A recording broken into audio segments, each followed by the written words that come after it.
Amreli Savarkundla road પર મહી પરિયાય યોજનાની પાઇપલાઇનમાં ભંગાણ થતા છેલ્લા 20-25 દિવસમાં લાખો લીટર પાણીનો વેડફાટ થયેલો છે। અમરેલી સાવરકુંડલા રોડ પર ફતેપુરના પાટિયા પાસે પાઇપલાઇનમાં ભંગાણ થતા મહી પરિયાય યોજનાની લાઇનમાંથી લાખો લીટર પાણીનો વેડફાટ થઈ રહ્યો છે। 20 થી 25 દિવસથી પાણીની પાઇપલાઇનમાં ભંગાણ થતા લાખો લીટર પાણી વેડફાઈ રહ્યું છે। 900 mm પાઇપલાઇન કરોડોના ખર્ચે બનાવવામાં આવેલી છે અને પાઇપલાઇન તૂટી જતા લાખો લીટર પાણી વેડફાઈ રહ્યું છે। 20 થી 25 દિવસથી આ ઘટના ઘટી રહી છે અને ત્યારે તેમ છતાં તંત્ર ઘોર નિદ્રામાં હોય તેમ પાણી પુરવઠા બોર્ડની બેદરકારી ઉડી અને સામે આવી છે।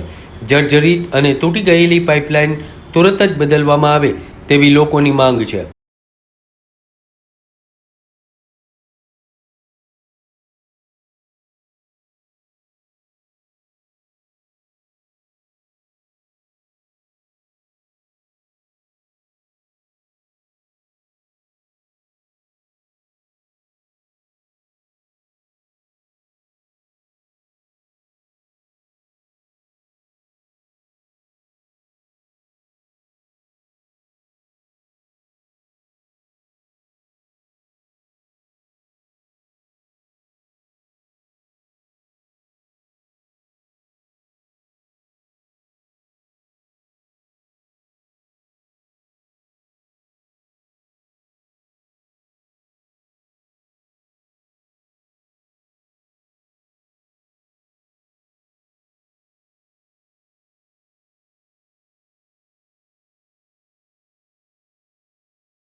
નાથાલાલ સુખડિયા આજે સાવરકુંડલા રોડ ફતેપુર પાટિયા પાસે છેલ્લા 20-25 દિવસથી 900 mmની પાઇપલાઇન કે જે નાયબ કાર્યપાલક ઇજનેર પાણી પુરવઠા બોર્ડની નીચે આવે છે વિભાગ 2માં, તે સતત આટલું બધી કરોડોના ખર્ચે પમ્પિંગ કરાવી અને પાણીની પાઇપલાઇન નાખી અને મહી નર્મદાના પાણી આજે અહીંયા પહોંચાડવામાં આવે છે। ત્યારે અહીંના અધિકારીઓની બેદરકારીને કારણે આ પાઇપલાઇન કેટલા સમયથી જર્જરિત અને તૂટી ગયેલ હોવાથી કરોડો લીટર પાણીનો વહાવ થઈ રહ્યો છે નહેરાની અંદર। એ ખરેખર તંત્ર માટે બેદરકારી કરનાર તમામ જવાબદારો સામે પગલાં લેવા જોઈએ અને આ પાઇપલાઇનને તાત્કાલિક બદલવામાં આવે એવી અમારી માગણી છે। આસપાસની સોસાયટીમાં નાના અને ગરીબ લોકો રહે છે, એમને પણ પાઇપલાઇન નાખીને જોડાણથી જો પાણી દેવામાં આવે અને આ વેડફાટ બંધ કરી અને આના માટે તંત્રના કોઈ પણ વાહકો જવાબદાર હોય એની સામે પગલાં લેવામાં આવે એવી તંત્રને, કલેક્ટરશ્રીને, રાજ્ય સરકારને અને જવાબદાર નેતાઓને અમારી વિનંતી છે।